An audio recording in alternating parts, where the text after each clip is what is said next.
So good morning students. So last lecture में हमने iron carbon diagram किया था। आई होप आपको वो आयरन कार्बन डायग्राम समझ में आया हो। आपको मैं फिर से दिखाता हूँ। देखिए ये एक आयरन कार्बन डायग्राम है।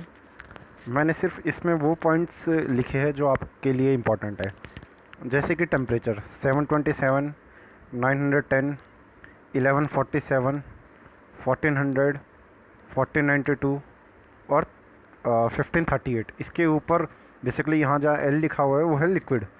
आपका जो भी ये आयरन होगा वो लिक्विड स्टेट में होगा।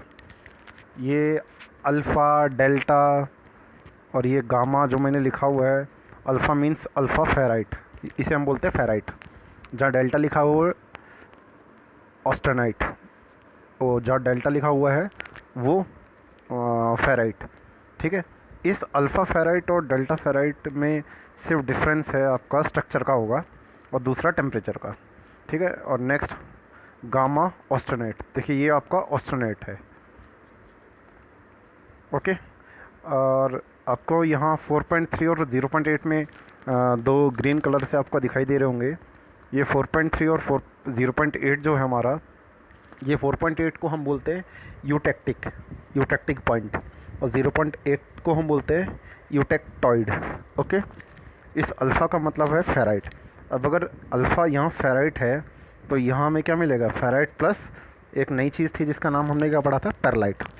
अगर यहाँ परलाइट हुआ तो अगला हमें क्या मिला था, परलाइट प्लस सीमेंटाइट। देखिए सीमेंटाइट का जो स्ट्रक्चर होता है वो Fe3C।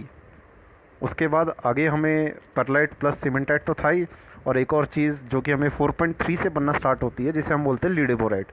तो यहाँ फेराइट भी था, सीमेंटाइट भी था और लीडेबोराइट भी। और आगे जैसे ही हम गए परलाइट हमारा यहाँ हमारा इस पॉइंट पे परलाइट, सीमेंटाइट और लीडेबोराइट था। आगे जाते जाते हमारा परलाइट ख़त्म हो जाता है जो कि सीमेंटाइट और लीडेबोराइट बचता था। ओके। और इसमें ये जो इक्वेशन होती है, ये जो 0.8 से जो मैंने ग्रीन कलर का एरो बता रखा है, ये दरअसल एक इक्वेशन को शो करती है।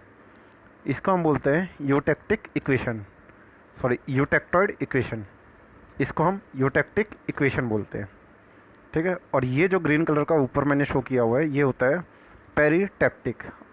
आपको मैंने थर्ड चैप्टर में ये पेरीटेक्टिक, यूटेक्टिक और यूटेक्टॉइड की डेफिनेशन बताई थी। देखिए अब आपको ये क्लियर हो जाएगा उनकी डेफिनेशन। आपको दिखाई दे रहा है इस ग्रीन कलर की लाइन को, मैंने अभी बताया, इस इक्वेशन को हम पेरीटेक्टिक बोलते हैं। पेरीटेक्टिक में हमने क्या पढ़ा था, देखिए यहाँ क्या है, एक डेल्टा है। डेल्टा मतलब सॉलिड, प्लस में एल मतलब लिक्विड। इस डेल्टा और लिक्विड का एरो ख़त्म कहाँ हो रहा है, इस गामा पे, वो गामा पे। ओके। तो क्या है, एक सॉलिड और लिक्विड मिल के एक सॉलिड बन रहा है। तो पेरीटेक्टिक की यही डेफिनेशन थी, जहाँ एक सॉलिड और एक लिक्विड मिल के क्या बने, एक सॉलिड। ओके। सॉलिड कैसे, ये जो डेल्टा है ये सॉलिड फॉर्म में है, प्लस में एल मतलब लिक्विड। यहाँ लिक्विड क्यों है, क्योंकि लिक्विड यहाँ है। देखिए अगर ये लिक्विड यहाँ होगा ना तो इसके आसपास लिक्विड ज़रूर प्रेजेंट होगा। जैसे यहाँ आपका क्या है, डेल्टा के साथ गामा के साथ लिक्विड है। अगर ये लिक्विड है तो Fe3C सीमेंटाइट के साथ लिक्विड है। अगर ये आपका गामा है तो इसके पास भी एक गामा होगा। तो ध्यान रखना, जो फेस जहाँ प्रेजेंट होता है उसके आसपास वो फेस किसी दूसरे के साथ ज़रूर प्रेजेंट होगा। जैसे ये आपका क्या है, अल्फ़ा है, और ये आपका क्या है, गामा है। तो इन दोनों के बीच में क्या मिलेगा, अल्फ़ा प्लस गामा। ओके। ये आपका है आयरन कार्बन डायग्राम। ठीक है। ये चीज़ हमने पढ़ी थी लास्ट क्लास में। तो जैसे कि हम देख सकते हैं आयरन कार्बन डायग्राम में इम्पॉर्टेंट पॉइंट्स। और अब आपको एक चीज़ ध्यान देनी है, एक ये पॉइंट लिखा हुआ है A1, वो A3 और एक ACM और एक है A1। ये तीनों बेसिकली कुछ टेम्परेचर्स बता रहे हैं आपको, ये टेम्परेचर है। ओके। आपको ध्यान रखना है A1, यहाँ आपका A3 और यहाँ आपका ACM। बेसिकली ये टेम्परेचर आपके काम आगे आएंगे, हम बात करेंगे उसके बारे में। अब सबसे पहले हम कुछ पॉइंट्स के बारे में लिख लेते हैं। आपका फेरेट क्या होता है, तो लिखना ferrite is a BCC alpha iron solid solution. Ferrite is a BCC alpha iron solid solution which contain 0.025% carbon at 723 degree Celsius. देखिए फेराइट हमारा ये जो अल्फ़ा है कहाँ 727 या 723 पे एग्जिस्ट करता है हमारा, ठीक है। इसके अंदर कार्बन परसेंटेज मैक्सिमम कितना था 0.025। ओके, वही हमने डेफिनेशन में लिखा है। सो नेक्स्ट आप सीमेंटाइट, तो सीमेंटाइट के बारे में लिखिए it is hard brittle compound of iron and carbon, और ब्रैकेट में लिखना Fe3C, ठीक है। तो बेसिकली जो आपका आयरन कार्बन का जो एक हार्ड कंपोजिशन होती है या एक हार्ड आपका स्ट्रक्चर होता है वो एक सीमेंटाइट होता है। जहाँ सीमेंटाइट प्रेजेंट होगा वहाँ जो स्टील या जो आयरन आपका होगा वो हमेशा ब्रिटल होगा और हार्ड होगा। Okay, which contain 6.67% of carbon. Next लिखना परलाइट, तो परलाइट आपको याद होगा परलाइट आपको कहाँ मिलता था। देखिए परलाइट बेसिकली हमें यहाँ मिला था यूटेक्टॉइड के पास। ओके, फिगर में भी दिखा देता हूँ परलाइट आपको हमें कहाँ मिला था। ये देखिए ये रहा परलाइट, और इसको मैंने ये जो पॉइंट है यूटेक्टॉइड के पास है, तो परलाइट की डेफिनेशन भी इसी के तरीके की होगी। It is a eutectoid structure, it is a eutectoid structure which contain 0.8% carbon and formed at 723 degree Celsius. Next लिखिए ऑस्टेनाइट। देखिए ऑस्टेनाइट कौन सा है, ये यहाँ लिखा हुआ है, देखिए नीचे ऑस्टेनाइट, गामा को हमने ऑस्टेनाइट बोला, तो ये रहा ऑस्टेनाइट। आप टेम्परेचर देख लीजिए ऑस्टेनाइट का, ठीक है। तो ऑस्टेनाइट की डेफिनेशन लिखते हैं हम, it is a solid solution of carbon which is FCC। ध्यान रखना फेराइट आपका BCC था, ऑस्टेनाइट आपका FCC होता है। Which contain maximum of 2% carbon at 1130 degree Celsius. देख लीजिए फिगर में, ठीक है। ये 1147 या 1130 आपका जो परसेंटेज है ये बुक्स के अकॉर्डिंग चेंज होते जाते हैं, ठीक है। तो आपको ये टेम्परेचर 1130 लिखा है 1147 उसका आपको टेंशन लेने की ज़रूरत नहीं है। और ऑस्टेनाइट में मैक्सिमम कार्बन देखिए कितना है 2%। नेक्स्ट मार्टेनसाइट लिखना, मार्टेनसाइट बोला जाए तो आपका जो हार्डेस्ट आयरन कार्बन स्ट्रक्चर होता है ना वो मार्टेनसाइटिक स्ट्रक्चर होता है, ठीक है। आपको यहाँ मार्टेनसाइट कहीं नहीं दिखेगा, इसका रीज़न ये है कि आयरन कार्बन डायग्राम बेसिकली हमारा स्लो कूलिंग प्रोसेस पे होता है, ठीक है। और हमारा मार्टेनसाइट बेसिकली फास्ट कूलिंग की वजह से ही बनता हमारा। तो लिखना it is the hardest constituent of steel which is produced by quenching. Quenching का मतलब होता है क्विंच करना। क्विंच मतलब किसी भी गर्म चीज़ को ठंडा करने के लिए सीधा पानी में डाल दो, और वो जैसे ही हम उसे पानी में डालेंगे वो जल्दी ठंडा हो जाएगा, उसको हम बोलते हैं क्विंच।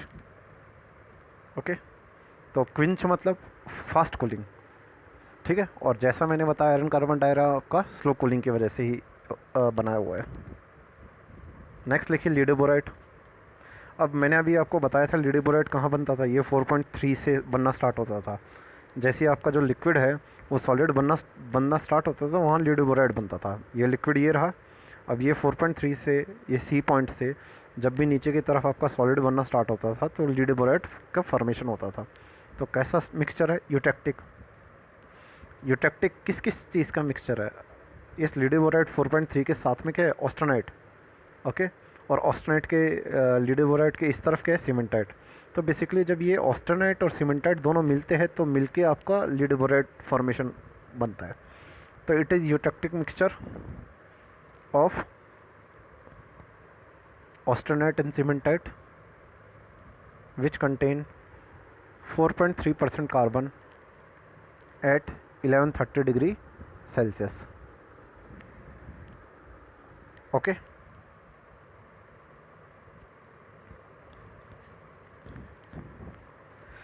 सो नेक्स्ट हम आगे चलते हैं। नेक्स्ट है फॉर्मेशन ऑफ ऑस्टेनाइट। टॉपिक आपका छोटा सा, formation of austenite. Austenite formation होता कैसे है, आपको अगर मैं ये दिखाऊं, ये देखिए ये आपका ऑस्टेनाइट है।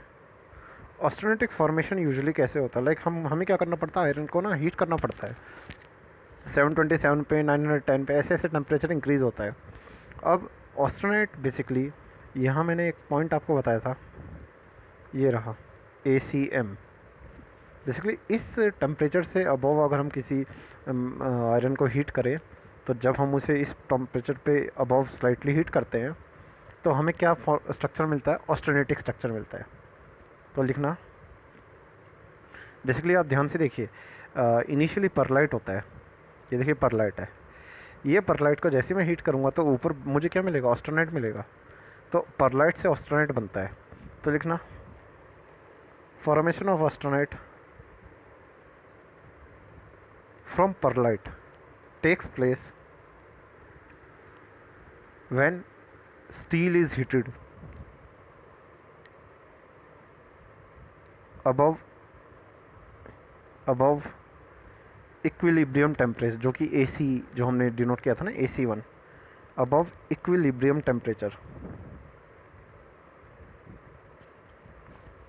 This transformation is of diffusion type,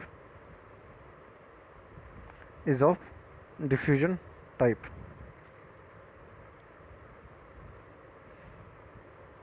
Higher the temperature, higher is the formation of perlite to austenite. Okay. तो बेसिकली ये डिफ्यूजन प्रोसेस है, हम हीट करते हैं, हीट करने के बाद आपका जैसे कि फेराइट और परलाइट का मिक्सचर होता है। जब हम टेम्परेचर को बढ़ाएंगे, बढ़ाते जाएंगे, तो फेराइट और परलाइट दोनों क्या हो जाते हैं, डिफ्यूज़ हो जाते हैं, मिक्स हो जाते हैं आपस में। और जैसे ही वो डिफ्यूज़ होंगे, डिफ्यूज़ होने के बाद वो स्ट्रक्चर किस में कन्वर्ट हो जाता है, ऑस्टेनाइट में, क्योंकि हमारा टेम्परेचर कंटिन्यूसली आगे की तरफ बढ़ रहा है। तो आप इस फिगर को भी देख सकते हैं, 723 में जैसे जैसे टेम्परेचर बढ़ना स्टार्ट हो रहा है, ऑस्टेनाइट और फेराइट बनता है इनिशियली। और जैसे ही हमारा ऑस्टेनाइट फेराइट 910 को क्रॉस करता है, वैसे ही आपका क्या बनना स्टार्ट हो जाता है, ऑस्टेनाइट बन जाता है। तो ये डिफ्यूजन होता है, चीज़ें मिक्स हो जाती है। ओके। नेक्स्ट आपका TTT डायग्राम।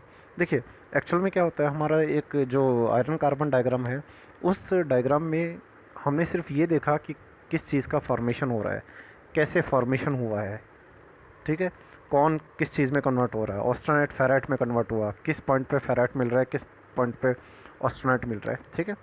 ये चीज़ें हमें आयरन कार्बन डायग्राम में बताई है। बट उनका जो फॉर्मेशन हुआ वो कितने टाइम में हुआ, उनकी स्पीड, वो कुछ हमें नहीं पता था। तो वो चीज़ हमें किसने बताया, टाइम टेम्परेचर ट्रांसफॉर्मेशन डायग्राम, जिसको हम बोलते हैं TTT डायग्राम। अगर आप इस डायग्राम को ध्यान से देखें, इस डायग्राम में आपको देखिए मार्टेनसिटिक स्ट्रक्चर मिल रहा है। तो ये डायग्राम आपको मार्टेनसिटिक स्ट्रक्चर शो कर रहा है। देखिए अगर मार्टेनसाइट के स्ट्रक्चर की बात करें, तो बेसिकली ये जो है ना आपका कितने डिग्री पे है, देखिए 300 डिग्री से बनना स्टार्ट होता है मार्टेनसाइट, और कहाँ तक देख लीजिए कितना कम, कितना नीचे टेम्परेचर तक बन रहा है। तो मार्टेनसाइट बनने का ये तरीका होता है। आपको एक और डायग्राम दिखाता हूँ, ट्रिपल पॉइंट डायग्राम, ये देख लीजिए। दरअसल ये आपका मार्टेनसाइट होता है। अगर हम किसी भी ये आयरन को या कोई भी आपका जो स्ट्रक्चर होता है, इसको मैं हीट करूं, और हम इसको यहाँ से हीट करते हैं, और जो ये आपको दिख रही है ना, ये ग्रीन कलर की लाइन जो मार्टेनसाइट तक जा रही है, ये वाली ग्रीन कलर की लाइन, ये वाली यहाँ तक, इसको देखिए स्टार्ट कहाँ से होगी, इसको हमने सीधा डिक्रीज़ करते हुए लेके गए, और इतनी जल्दी लेके गए कि इसका जो स्ट्रक्चर है वो कौन सा बन गया, मार्टेनसाइट स्ट्रक्चर बन गया। अगर ये किसी और पॉइंट की तरफ जाते, देखिए अगर ये यहाँ जाते कोर्स परलाइट, फिर फाइन परलाइट, फिर अपर बेनाइट, फिर लोअर बेनाइट, और देन मार्टेनसाइट, ठीक है। तो अगर ये लाइन जैसे कि हमारी जो रेड लाइन है, ये दिख रही होगी आपको, ये डिक्रीज़ हो रही है, और अचानक से हमने टेम्परेचर को रोक दिया और टेम्परेचर को बढ़ा दिया, तो किस तरफ बन गया, इस तरफ। तो ये लाइन कहाँ जाके रुक रही है, बेनाइट पे। तो इस तरीके से बेनाइट आपका बन जाता है। बट मार्टेनसिटिक स्ट्रक्चर बनने के लिए हमने क्या किया, इसको बहुत ज़्यादा फास्ट कूलिंग की, क्विंच किया, और क्विंच करने की वजह से ये जो लाइन है, जो ग्रीन कलर की लाइन है, ये कहाँ जाके रुकी है, ये मार्टेनसाइट पे जाके रुकी है। तो बेसिकली अगला हमारा है मार्टेनसिटिक ट्रांसफॉर्मेशन। ठीक है, तो इसमें लिखते हैं martensite transformation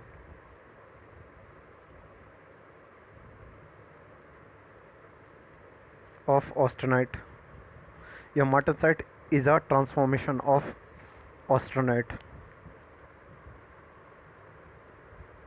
below temperature MS। Basically ये MS आपका 300 डिग्री सेल्सियस वाला टेम्परेचर है। Martensite is a alpha carbon, martensite is a solution of alpha carbon with BCC tetragonal lattice.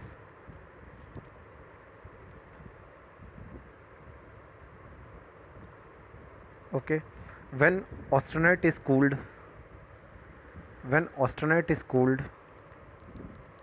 at extremely high rate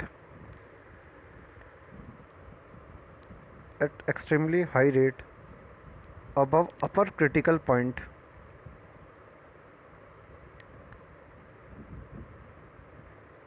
then austenite is transformed into martensite.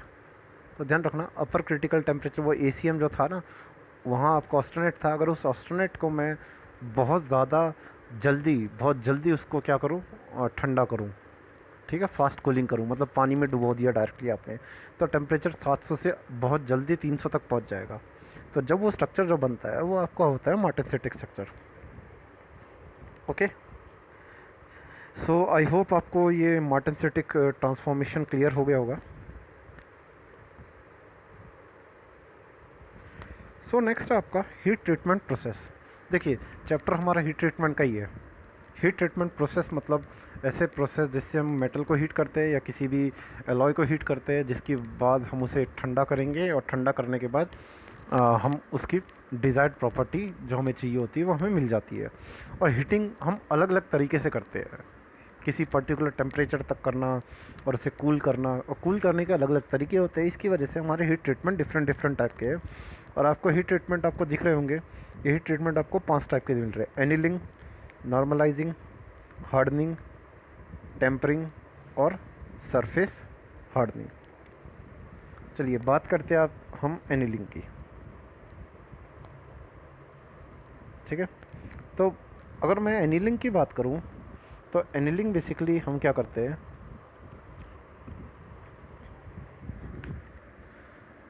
मान लेते हैं हमारा furnace है। इस furnace में हमने एक मेटल को रखा, ठीक है, और मेटल को हमने हीट किया। ठीक है, ये जो हम हीट करते हैं बेसिकली ACM टेम्परेचर तक हम हीट करते हैं उसको, क्रिटिकल टेम्परेचर तक। ठीक है, जैसे हमने हीट किया, अब बात आई ठंडे करने की। कुछ टाइम तक हमने इसे हीट किया। हीट करने के बाद जब हम इसे ठंडा करना चाहते हैं, तो हम क्या करते हैं, इसको ठंडा कहीं बाहर ले जाके नहीं करते। हम क्या करते हैं, इसको यहीं छोड़ देते हैं फर्नेंस के अंदर। तो किस चीज़ की कूलिंग करते हैं इसमें, हम कैसी कूलिंग करते हैं इसमें, हम करते हैं इसमें फर्नेंस कूलिंग, मतलब जहाँ इसे गर्म किया वहीं ठंडा कर दिया। अब आपको ही पता है कि अगर फर्नेंस के अंदर इसे छोड़ दोगे ठंडा होने के लिए, तो जो प्रोसेस होगा वो बहुत ज़्यादा स्लो होगा, ठंडा होने का टाइम बहुत ज़्यादा ले लेगा। अगर ये ठंडा होने का टाइम बहुत ज़्यादा ले लेगा तो होगा क्या, आपका जो स्ट्रक्चर होगा ना, उसको जो ग्रेन होंगे छोटे छोटे होंगे इनिशियली, बाद में इन ग्रेन को ना मौका मिलेगा आपस में जुड़ने का, और ये सारे ग्रेन्स आपस में जुड़ जाएंगे और आपको एक कैसे ग्रेन मिलेगा, कोरस ग्रेन। ठीक है, मतलब लार्ज साइज़ के ग्रेन मिलेंगे। लार्ज साइज़ का ग्रेन मिलने की वजह से आपका जो मेटल होगा वो यूजुअली सॉफ्ट हो जाता है थोड़ा। ठीक है, इसके अंदर मेलेबिलिटी प्रॉपर्टी ज़्यादा होती है, और इसकी जो हार्डनेस होती है वो हार्डनेस कम हो जाती है। तो मेटल को जब आप बहुत ज़्यादा टेम्परेचर पे अगर आप उसे हीट करो, हीट करने के बाद जब उसे ठंडा होने के लिए छोड़ दो एक पर्टिकुलर टेम्परेचर पे, और उसे हीट ठंडा होने के लिए अगर हम फर्नेस में ही छोड़ देते हैं, तो जो आपका मेटल है वो यूजुअली जो बनता है वो आपको कैसा मिलता है, एक सॉफ्ट मेटल मिलता है। तो डेफिनेशन हम लिखते हैं एनीलिंग की। Annealing is a softening process. देखिए मैंने अभी बोला आपका एनीलिंग से जो हमें मेटल मिलता है वो कैसा मिलता है, सॉफ्ट मिलता है। तो annealing is a softening process in which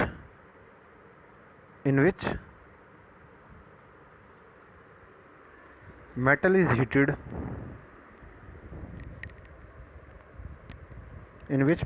heated to austenite phase. अभी बोला मैंने ACM अब क्रिटिकल टेम्परेचर ऑस्टेनेटिक फेज होता है। ऑस्टेनेट phase held for some time, then cool slowly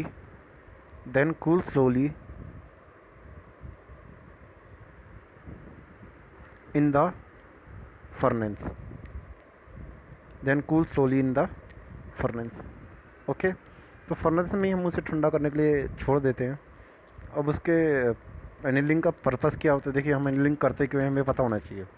सबसे पहले मेटल को सॉफ्ट करना है तो हम एनीलिंग करते हैं। तो first to soften the metal, second to refine grains, जो हमारे ग्रेन है ना छोटे छोटे है उनको एक बेसिकली हमारे जो ग्रेन्स है उनको कोरस ग्रेन बनाने के लिए। नेक्स्ट है टू रिलीव इंटरनल स्ट्रेस। देखिए बहुत ज़्यादा टाइम तक अगर हम उसको फर्नेस में गर्म होने के लिए रखेंगे तो मेटल बहुत धीरे धीरे गर्म होगा, तो उसके अंदर जो स्ट्रेस होंगे ना उनको बाहर निकलने का मौका मिल जाएगा। तो इंटरनल स्ट्रेस भी रिमूव करने के लिए, ओके। और to improve mechanical, electrical and magnetic property, okay. Basically type of annealing आप लोगों को जस्ट पता होने चाहिए, 5 टाइप के हैं।